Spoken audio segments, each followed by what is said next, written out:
Hey guys, welcome back to another Vlogmas video. I'm filming this at the end of August, and this is very strange, as it has been throughout this entire experience, throughout this entire project that I'm doing. But I know how much time I have in December, and it's not much, and that is because I have a career. I am not a YouTuber, I have a career, and in this video today I'm going to be talking about that, more in a more detailed way. And I have to say, like, I've had to film this intro at least 5 times because I'm gonna be completely honest with you, I don't know how to talk about myself. I don't know how to go into such detail about my private life, which is really not much about my private life because my professional life is not private. You know, I have a resume, I have people that I work with, and you know, everything that I'm doing when I'm not doing this. But I think the reason why this, or one of the reasons why this is so difficult for me, is because my career is so different from what I am on YouTube and what I am online and what I am in my personal life. And I personally don't think that those things need to be so separated, but in this world they have to be separated. They are, because we live in a very polarized world. We live in a very dual consciousness of everything that we do. We as humans feel more comfortable when we can define clear lines in between things. And so we see this happen in areas of society where, like, there's just things that are completely separate when they don't have to be. And I talk a lot on this channel about the issue with separation consciousness, and in actuality everything is all one. It's all one thing. There are always 2 sides to one coin. Okay, you might not be looking at the same side, but guess what? It's the same coin. But yeah, I think that the reason why it's so hard for me to talk about this with you guys is because I'm just a completely different person almost when I'm not doing this. So I've been sitting here trying to figure out how to reintroduce myself, basically, because I'm not Carrie Jane. In this world, I am the scientist, Carrie the scientist, basically. Carrie the very inquisitive, scientific method, experimental, explorative, well-read Carrie that is you know, believes in science and believes in experiment, and that is something that a lot of people here I know they really don't fully understand it, because like I've said in the beginning of this video, it seems like you're either spiritual or scientific. In fact, just today I was at the store and I saw a woman wearing a shirt like, "I believe in science." And I was like, yeah, me too, but like, does that mean everything else is null? You know, is that, I don't know if that person was actually conveying that, but we seem to want to take sides and everything as a people, as a human race. So I, throughout my entire life, kind of have been in this constant conflict of spiritual Carrie and science Carrie, and I have learned how to blend those two together on my own, but I have learned how to be those 2 separate people in front of everyone, so that first of all I can effectively communicate with those 2 communities, and unfortunately also so that I could be accepted in those 2 communities. And I know that to a lot of my colleagues and a lot of the people that I may not necessarily work with now, but will work with in the future, or, you know, people I've definitely worked with in the past, would think that my channel is insane.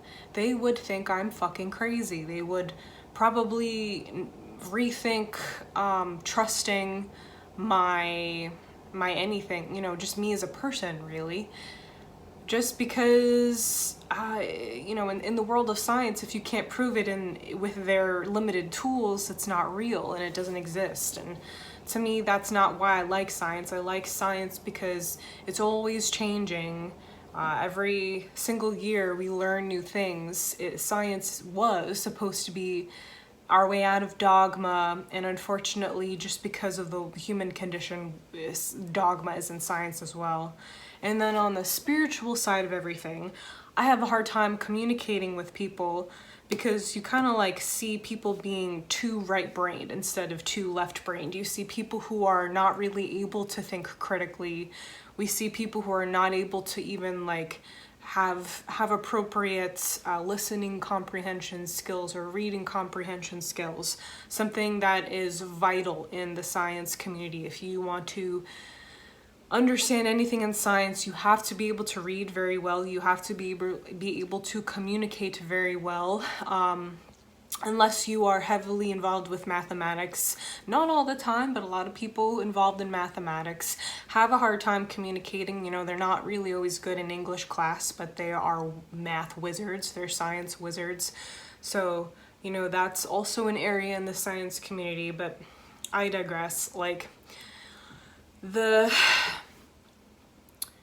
two communities are just so different, and I see myself in both of them, and I think that part of the reason why I'm here is to help be the mediator between these two things, which are really just two sides of the same coin.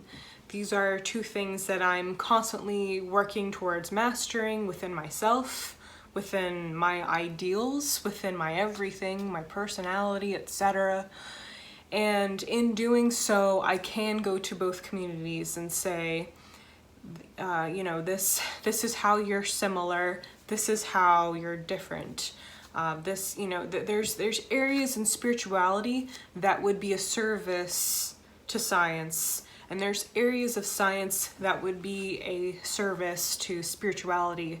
So like I said, one of the things I think I'm meant to do while I'm here on this planet is help do that. And so the title of this video is completely different from what I've been talking about up until this point, but I've had to have this long introduction up until now because I've never like done anything like this on my channel before.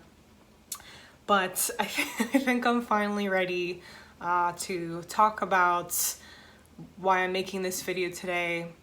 And that is to show you guys my favorite book of 2020. So let's get started. My favorite book of 2020 is Eat Like a Fish by Bren Smith. And this book is about how a commercial fisherman transitioned throughout a very long, tumultuous journey, really, into a restorative ocean farmer. And not only did he figure out how to do this on his own, but he managed to make a nonprofit out of it and teach other commercial fishermen how to make that transition as well.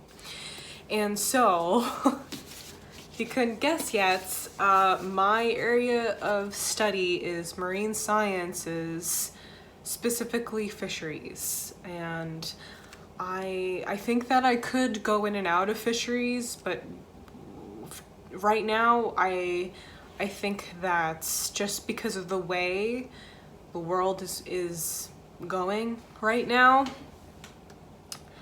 we're going 60 miles per hour off a cliff. We are going to have water and food shortages.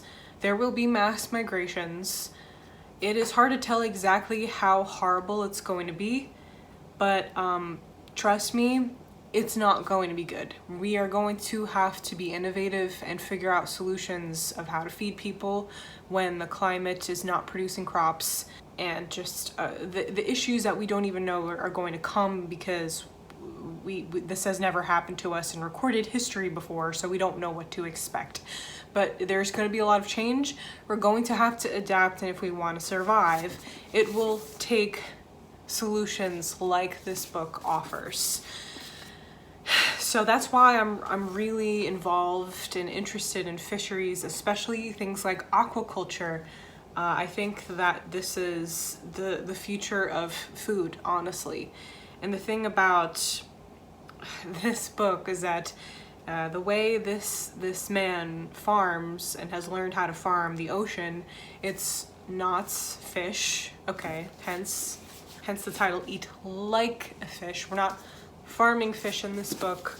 He explains how through the use of having multiple tiers of organisms, such as shellfish, many different kinds of shellfish, and then seaweeds, many different kinds of seaweeds that are dependent on that ecosystem that you're farming, and being very just knowledgeable about the techniques and how do you establish a farm where you are. Keeping these things in mind instead of trying to make something that you're just going to make a lot of money off of. Eventually creating not just a business, but a way to restore the ocean, to restore the habitat, and that way fish can live. They do have a place to live, and we are kind of offloading some of the burden on the fish to feed us and to keep us healthy, and eating basically the same nutrients that are going to keep us healthy and alive without taking that much biomass and basically completely desecrating the environment in the process. So yeah, that was a huge, very, very, very broad outlook of this book. But it is so much more. This is very unique to my interests, but I really think that everyone, and I mean everyone, should read this book. And hear me out. The first reason I think everyone should read this book is because it's not just like, it's not typical nonfiction. Most of it, honestly, is very memoir oriented. Like, it's about this guy's life, and this man has a very, very interesting life, and it's very funny in certain parts too. So like, you enjoy reading it while you're going through this stuff. But also a lot of it is instructional. It's like, this is actually how you do this. It's not just someone talking the whole time about a cool idea. It's like, this is actually how I was able to do this, and this is how you can do this too. Also, there's recipes. There's seaweed recipes in the back of this book, so it's also a recipe cookbook. This book is so many things, and that's why I think everyone should read it. But the second reason why, honestly, we're like probably somewhere around the third or fourth reason why you should read this book at this point, is because it offers a true, genuine message of hope. Because everything that we read in the media, if you are paying attention to the climate crisis, everything that you listen to on the news, whatever it is, first of all, half of it is just falsehoods. Unfortunately, there's so much lies that you have to sift through to like really understand reality, objective reality, and what's going on right now. But the other side of that is that when you're willing to look at the truth of the matter, you discover that we're fucked, and then it's hard to live. Like, I've been in this place my whole life. I've been looking at the planet, honestly, my whole life. That's why I'm so passionate about this, because I can't just like sit here and become a salesman. Like, sorry, no offense to like any salesman here, but like, do we need more salesmen in the world right now? Maybe more salesmen who are ethical, but unfortunately at this present time, there's not many opportunities to be an ethical salesman right now. If you make that your goal, perhaps somewhere down the line you will get there, but unfortunately not many opportunities in that. So I find myself in this position, as I'm sure many of you are too, of hopelessness, of feeling like everything is just collapsing and it will never be okay again. And I'm gonna be completely honest again, like I don't know what's going to happen, guys. We could have end times right now. We could be facing the end, unfortunately, but we might not. And what this book really does for us is give us a real solution to a problem. And it is one example of how all these issues that we're experiencing right now, there is a solution. Truly, there is a solution to these problems. It's just that there's so much to overcome, and you have to like look at a problem in such a different angle than we're used to, because we're so entrenched in capital and we're so entrenched in this paradigm. But like once you get outside of that, there is hope, guys. There is real solutions. And even beyond what this guy is doing, I truly believe there are technologies that could bring us out of this mess that we're facing with the climate right now. Will we ever get there, though, is the question. Will we ever conquer our shadow, which right now is hatred, is greed, and is basically supremacy, and all of the collateral of that. Everything that you see in this world is basically because there's like a handful of very, very rich, powerful people in the world who believe that they are pure and the rest of us are not, that they are the chosen ones. They can live like gods until we all die because they believe they're gods, and the rest of us are I don't even know. I've never been that way, so I don't really know how to put words to it. I don't understand it, but to them it's like they're pure, we're impure, and they will kill us all in their quest to become gods. I'm not a conspiracy theorist. I'm a person looking at capitalism. I'm looking at the world honestly, looking at history. Having a really good understanding of history is paramount. Looking at humans that I both know personally and don't, looking at the times, navigating all this. This is where we are. If you're the kind of person who is kind of struggling to see the other side of a situation like this, Eat Like a Fish is a book I recommend, even if you're not interested in marine science or fisheries, or even if you don't like to eat fish. In fact, Bren Smith became allergic to shellfish and he still loves it. So just something to think about. A lot of people also don't know the extent of the industrial uses for kelp, and I'm gonna save that for you guys to find out through this book or even just research on your own. But just for example, a study showed that by feeding cows seaweed instead of their normal feed, they were able to reduce the amount of methane production by the cows, which is a greenhouse gas.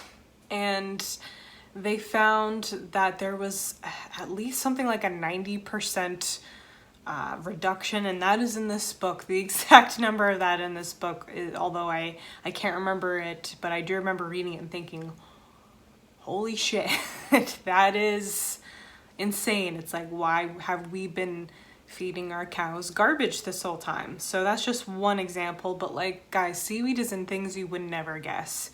It's like in ice cream, it's in like my scrub in the shower, it's got a lot of industrial uses. The most exciting use that I like is as a fertilizer. It's like plant gold. So this is just also something to consider with stuff like this. And it's just, you don't think, it's so easy to think there's no way out. And I think that if I were a misanthropic money whore hell-bent on killing everyone for myself, I would want people to think that there's no hope, that there are no solutions, Because guess what? Those solutions would put them out of business. A lot of these solutions would compete and put so many people out of business. So guess what? That's a lie. And just educate yourself on that, so that when you're having the next discussion with someone who thinks that's whatever they think, you can say, actually, there is a way out of this, and this is how, but this is why we never get there, etc. But really, I think your own peace of mind, especially now, is really important. And we've had such a difficult year that literally anything, any kind of hopeful message, no matter what, is invaluable. While ocean farming has so many industrial uses, the positive impacts are enormous and almost even hard to measure, because there's so many things that happens with this. You have a water column with shellfish and seaweed helps the environment by taking nitrogen out of the water, taking carbon out of the water, things that both need to be taken out of the water, because often, especially in coastal waters, you have nitrogen building up due to fertilizers and waste, etc., human waste. And you have a lot of carbon now. Ocean acidification, if you don't know, is caused by the atmospheric deposition of carbon that we are emitting in the atmosphere. We have set that entire cycle off balance, and so that's why we see the coral reefs dying, and that's why we see the oceans deteriorating at the rate that we're seeing it, because the oceans are too acidic for a lot of the habitat. So this is also a way to perhaps sequester carbon. Filter feeders such as shellfish help clear out the water column, same kind of thing. But once you have low turbidity levels, you can have a water column in which light is able to pass through. So then you have an ecosystem with plant life in it now, which then helps other organisms, because mostly those, to some extent, those organisms depend on that plant life. Something always eats that organism, which always eats that organism, which always eats that organism, etc. And so you find animals coming back. Once you start doing this after a while, you find things coming back. And it's just, I could go on, but I'm not gonna go on too long about this, because you can get this book for yourself if you're interested, or just, look up whatever you're curious about, basically. But yeah, favorite book of 2020, Eat Like a Fish.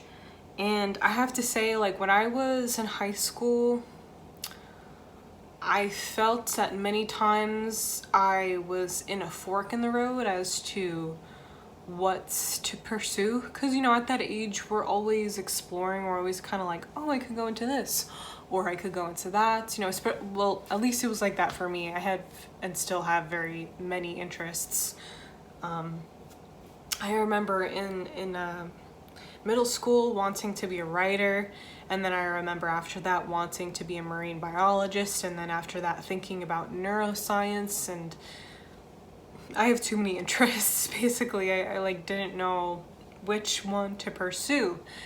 And I have an extremely vivid memory of basically the day that I committed myself to marine biology. And I was on the water, as I had grown up on. I was at home. I was at my boat slip on the boat that I had come to love, sitting with the ocean that I had come to love, and I was standing there looking at the water and experiencing a level of curiosity and wonderment and excitement for discovery that is really hard to articulate. But I remember thinking, there is something in there for me, and my entire life this ecosystem supported me, and in return I owe it my life. I owe the ocean my life. And I can't remember what age I was exactly. I was probably like about 17 years old when that happened. And I was like, what do we do? I don't know, like, do I go to school for this? Do I go to school for that? And that day I was like, I am dedicating my life to the environment, and it's going to be the oceans, and that is all. And I'm like, it's almost like basically it's 10 years later, and I don't regret it. I made the right choice. I feel that this is what I was meant to do. Unfortunately, it really doesn't pay the bills. I have a hard time feeding myself, but why live? Why do anything without service is the question today for you.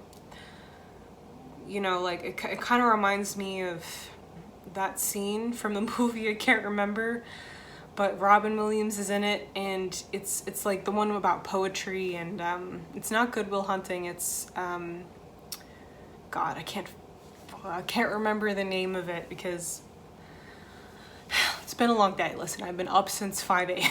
but I remember this scene where he was saying something like, yeah, scientists, doctors, lawyers, all good professions, we need them, but things like art and poetry, etc., give us a reason to live.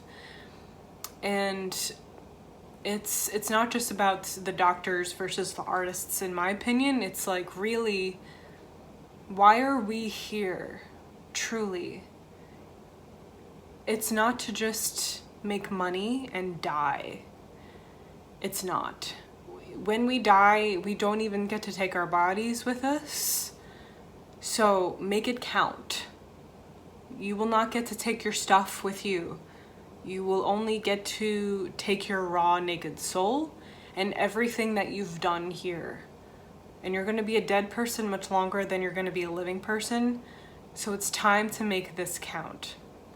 And I don't regret going into marine science at all. It's not just about being a fucking dolphin trainer at SeaWorld, okay? That's like the textbook marine biologist profession for some reason. It's about figuring out how to fucking feed people, you know? It's about figuring out how to save our ecosystem. Without it, we can't live. You know, this is the most important thing in our life. It truly is. The environment, without it, all our problems really don't matter. You can go on another breast cancer walk, you can fight for whatever cause you believe in, but you're not going to be able to do that when you can't eat, you don't have air to breathe, and we've destroyed our biosphere. You know, we can't do it. So think about that, especially if you're someone who is young and considering going into this field. I say make it about that, because unfortunately everything else will be a struggle. You will have to work very hard, especially if you go to a school like I did, which was very hard science and not so much into environmental studies as it was into the medical sciences. And so all my preliminary courses, I was taking like basically pre-med everything, which was very hard. I was like, I don't want to be a doctor. I just want to help feed people and figure out the climate crisis. Can you help me do that? So it could be very hard at school. It's going to be hard afterwards when you're looking for a job, and it's hard to find one because it doesn't make a lot of money for someone else. But also, what are you here for? Why are you breathing? Okay? Ask yourself that when you're trying to find a profession. And even if that's not the way you make money, there's still things that you can do every single day to support that. And yeah, that's all I have to say for now. I'm going to wrap this up by reading a portion of this book. So hold on just a second while I find that page. In 2018, Jeremy Grantham, the hedge fund titan famous for predicting the last two major market bubbles, told a packed room of investors that capitalism is killing the planet and needs to change. We deforest the land, we degrade our soils, we pollute and overuse our water, and we treat air like an open sewer. And we do it all off the balance sheet. Capitalism and mainstream economics simply cannot deal with these problems. In other words, for decades, corporations have been making money by shoving the costs associated with polluting our planet onto the rest of society. They pump carbon into the atmosphere and oceans, and then we, the taxpayers, have to pay to clean it up. These captains of Wall Street are peddling their own brand of climate denial. Or they pay employees crap wages and no benefits, so even those working full-time need government handouts to afford housing and healthcare. We're all paying so the 1% can haul in that 30% return. I'd be damned if I was going to be part of turning restorative farming into a carbon copy of vertically integrated industrial aquaculture and agriculture, in which profits accumulated for the captains of industry, while fishermen, farmers, and the planet bore the burden. My tour of Wall Street convinced me that I had to find allies who weren't content with business as usual while the world burns. Me too. Sorry for all the shakes, but me too, Bren Smith. I hope you enjoyed this video. Please comment, like, and subscribe so that those who are meant to find this video can. And thank you, just thank you all so much for those of you especially who are following my vlogging journey in December. Hope you're all doing okay. I'll see you all very soon. Take care.